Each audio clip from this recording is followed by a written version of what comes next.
বর্তমানে অনেকেরই শখের বেশ খানিকটা জায়গা দখল করে আছে অ্যাকোরিয়াম।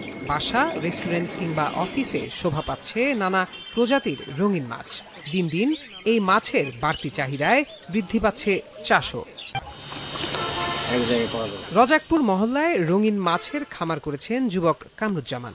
শখের বশে 5 বছর আগে 700 টাকার রঙিন মাছ দিয়ে শুরু করলেও এখন তার খামারে 45 প্রজাতির প্রায় 20 লাখ টাকার মাছ রয়েছে। সব খরচ বাদ দিয়ে মাসে তার আয় 40 থেকে 45 হাজার টাকা।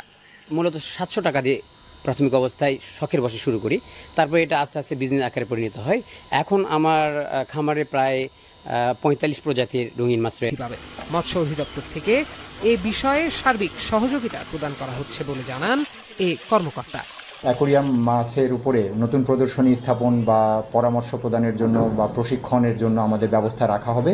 এই ধরনের আমাদের সামনে প্রকল্প আসবে, তখন আমরা এই ধরনের অ্যাকোরিয়াম যারা মাছ চাষ করছে তাদেরকে আমরা সহায়তা দিব প্রকল্পের মাধ্যমে। জেলায় প্রায় 15 জন চাষি রঙিন মাছ চাষ করছেন, যেখানে তাদের মাসে বিক্রি প্রায় 16 লাখ টাকা। তবে সঠিক পৃষ্ঠপোষকতা পেলে খামারির সংখ্যা বাড়ার পাশাপাশি বাড়বে কর্মসংস্থান। এখন নওগাঁ।